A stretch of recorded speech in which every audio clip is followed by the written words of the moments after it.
Hello and welcome back to Hindustan Astrology. I'm Katya, and in today's video we're going to discuss the month of April 2023 Vedic Sidereal Astrology Forecast. Now we have a big month coming up because we have lots of things going on.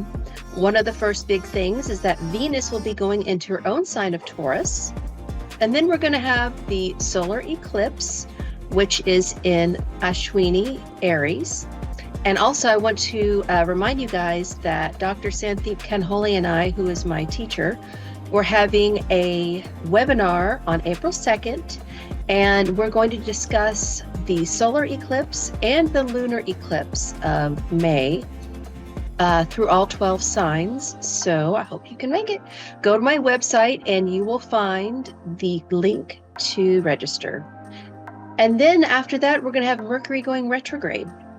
And then to top it all off, we have Jupiter going into Aries, which is going to be a very big deal for everyone. So stay tuned and let's go through it. Okay, so here we have the month of April 2023. And first off, we're going to have a full moon. That's not included in the eclipses, right? It's 2 weeks before. But this full moon is at 21 degrees of Virgo, Hasta Nakshatra. So you can see the moon is down here.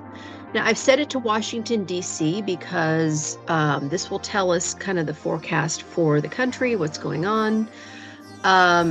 But if you are wanting to do, your moon sign, you would read it from that, or your ascendant, and that will tell you what house it is for you. So let's just talk a little bit about what Hasta is. The deity is Savitur, and this is what most people call the Gayatri mantra, although that is actually a style of mantra that can be done for lots of deities. But Savitur is associated with Hasta because he has the golden hands that bring opportunities, and Hasta is the hand. And people that have this in their natal chart will be very good with their hands. For instance, playing handbells during choir, or doing Reiki, or doing massage, or finger symbols, or anything that has to do with, using the hands, depending on your chart, right? It is in the sign of Virgo. And here Hasta, as the hand, helps us to grasp ideas because Virgo is ruled by Mercury. And Mercury is actually exalted in Hasta. And that's also where Venus is debilitated. Isn't that interesting? So, when you're reading these charts, you really want to pay attention to where the planets are exalted or debilitated, because when another planet comes into that energy field, it can color it, right? Now, Hasta is ruled by the moon, actually. So the moon is actually very strong in Hasta. And as we said, Virgo is Mercury. So where is Mercury? He is up here in Ashwini with Rahu. That is a very, very tight, they're basically on top of each other. And Venus is there too. Now, if Venus were at a lower degree, this would be a planetary war, but it's not. And Rahu cannot be used for planetary war. But having all of these planets in Aries, and knowing that the solar eclipse is in Aries, I feel this is like a foreshadowing. This moon will be kind of a foreshadowing of what's to come up. And Venus is in in Aries. As I said, she's debilitated here. So again, women's issues, women have been struggling, I feel like, in lots of countries across the planet at this time. And with Rahu there, they just had a conjunction a few weeks ago. This indicates like a violation of women's rights. And I feel like this full moon will have that energy. We're seeing it, I keep talking about this, but state by state, they're interpreting the new abortion ban on their own, and there's been lots of problems. So I feel like we're going to hear something about it during the full moon. Something will come out strong about it. In the full moon chart here, Jupiter is almost Gandanta, right? So Gandanta is 26.4 degrees of a water sign until 3.2 of the next fire sign. So as he's approaching this point, there could be more floods. There could be a flood of money. With Sun and Neptune, Neptune is the planet of deceptions and lies and scandals. And I feel like this is going to be, when Jupiter hits his Gandanta point, he's going to kind of blow some of this up. For the US chart, right, which is Sagittarius ascendant, we have these planets in the 4th house of the homeland, the 5th house of speculations, and then the moon is in the 10th house of government. And I feel like there's going to be, again, grasping. This can also indicate stealing of money, having to do with the government. We could hear something. It's opposite, right? So we could hear about some kind of, money laundering scandals, or, things having to do, obviously, with our economy. 5th house is speculations. And I feel like the more these banks, associated with the Dow Jones start to crash, crypto is going to go up. And I've been saying this for the past year. Once Jupiter goes into Aries, which will be at the end of the month, crypto is going to take off. And so I feel like this is a foreshadowing of that. Now, Saturn is putting his 3rd aspect onto Aries, which he will for the eclipse as well. And I feel like there's going to be a lot of new technology coming out about health. AI, it being used for good. Saturn's in Shatabishak, which cures hard to cure diseases. So we're definitely going to have some medical breakthroughs in devices, and also new medical studies coming out about health.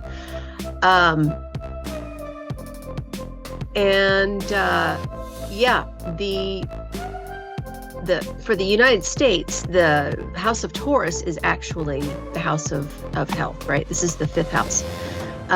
But as Venus is here and she rules the 6th house of health for the United States, I feel like we're going to hear a lot about that at this time. And as I said, for DC, the ascendant is Jyeshtha. And Jyeshtha has to do with the authority, and particularly the elder ones. And when all of this stuff was going down last summer with George Floyd, Jyeshtha was very much involved in seeing the police defunded, right? So Saturn's putting his 10th aspect onto the ascendant. So there could be, more violence, more clashes like we've had. Unfortunately, the full moon can bring out the worst in people, right? So for the United States, try to kind of stay out of the public if you can. Like during spring break down in Miami, there was all these shootings and stuff.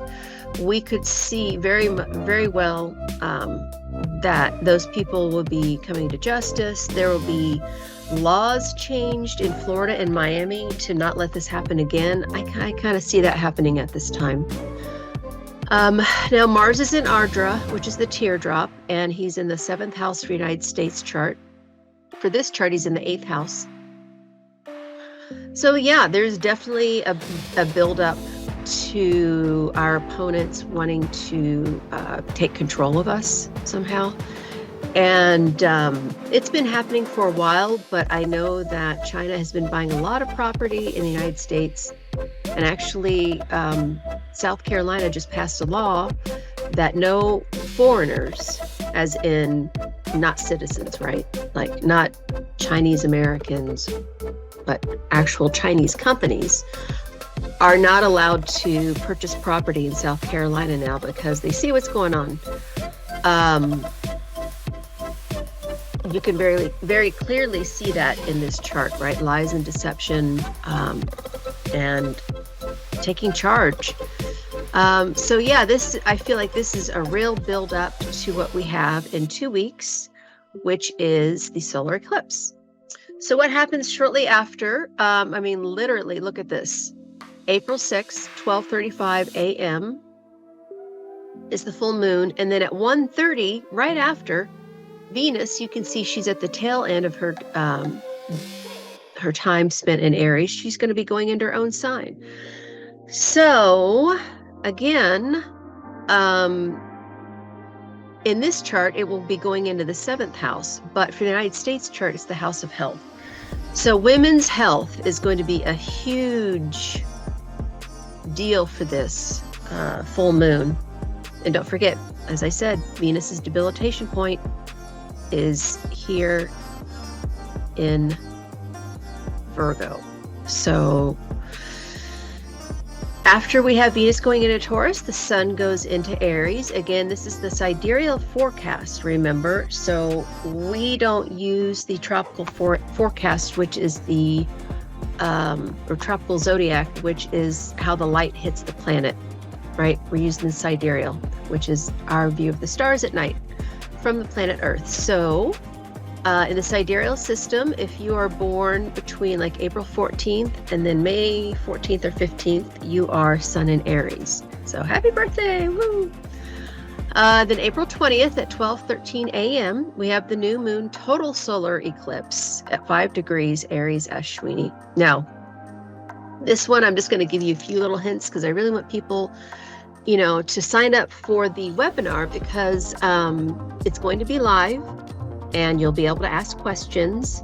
Now, we won't be giving like individual readings during the webinar, but we're going to talk about all 12 signs for it and how it will affect them. And now that we have Venus in her own sign, I feel like that's going to be very positive. Yeah, so I'm going to save this for the webinar. Thank you guys. It's only $5, so come sign up. We're going to have some fun. Then April 21st at 4:35 a.m. EST, we have Mercury going retrograde at 21 degrees of Aries, Bharani Nakshatra. So it's just the day after the solar eclipse. And so if we see here, Mercury's, at 21 degrees, 22 minutes, he's going to go retrograde, which is going to put him back here. I'm pretty sure he's going to go back into Pisces. Don't quote me. But when Jupiter and Mercury together, it's actually really good, Jupiter loves Mercury. It's like his prodigal son in a way, or it's his adopted son. So Mercury's communication, Jupiter's education. If you're in school, this is excellent. The children have really been behind in school because of pandemic. So we might be revisiting some things at that time when he goes retrograde. And then we have Jupiter entering Aries, and he will conjunct the Sun, Rahu, Mercury retrograde, and Uranus just 3 hours and 10 minutes later. So I feel like this month is like really fast, like things are going to be like pop, pop, pop, pop. And we're going to be, before we know it, we'll be in eclipse season, which basically you don't want to start anything new 3 days before the eclipse until 3 days after the next penumbral lunar eclipse, which is here. So basically May 8th. So, yeah, it's just really a time to kind of lay low and contemplate things in your life. Now, Ramadan for Muslims started on the new moon, the Pisces new moon last month, and will go a whole month until the solar eclipse, when they see the first sliver of the new moon. That is the end of Ramadan. So I'm kind of one of those Hindu Muslims, so I kind of don't do a whole lot from this year, from Ramadan all the way to the end of the eclipse season. It's a time to focus on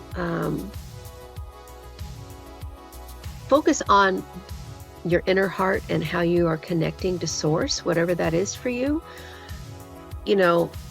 I didn't grow up in either of these traditions, and I wasn't Catholic either, but I feel like it's also a time kind of like Lent when you give something up. Like, if you can't fast all day long, try to fast at some point, baby steps. It's a time to focus inward and ground yourself. And also during the eclipses, you don't want to go outside and look at it. You don't want to watch it on YouTube. What you want to do during an eclipse is to stay inside and meditate. Whatever that means for you. If you like to do mantras, do your mantras, It's just really kind of a time to out with the old, in with the new, and focus on the light of God so that it can fill you up and heal you. This is a beautiful time of the year. So I hope that helps you guys. And again, go to my website, which is hindustanastrology.com. I have on the front page, if you scroll down, you'll see the register link for the webinar. So just click that and it will take you to my team in India. They made the ad for this. And so you'll be signing up there. And we are using Stripe as our how to pay for it. And Stripe does have Google Pay and Apple Pay.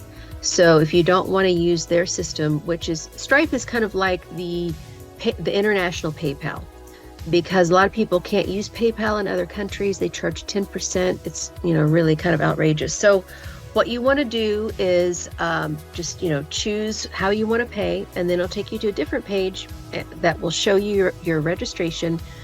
And don't forget to click on the Telegram group link, which is in there, because we're going to be, sending out things to people, information and stuff to people that are just in the group. So this is something new that Sandeep and I have started. And, and our whole point of this is to reach people that may not otherwise find out about Jyotisha, about Vedic astrology. There's a lot of, very prestigious, Jyotisha groups, and people are intimidated because, they're very knowledgeable. And so our point is to try to reach people that, may be interested in Western astrology or tarot or Reiki or anything, that's about healing and ancient wisdom. And so, the webinar is going to be, I'm going to try to make it so it's at a level where anybody can understand it. And and also don't forget, my new book is out. It's called Uma's Upayas, Astrological Aromatherapy, and it's practical remedies for the planets. So I go into the Navagraha, what they are, and then I also discuss the plant families that are associated with them, and then also what is aromatherapy, and I have some of my recipes in there that you guys can try. And again, I'm trying to make it at a level that most people can understand it, and it's not just a certain set of people, So thank you very much. I appreciate, you guys watching this, and I hope to see you soon in the webinar, which is April 2nd. It's at 9 p.m. EST. So it is 1 week from today. So come and sign up, and I'll see you there. Namaste. Thank you.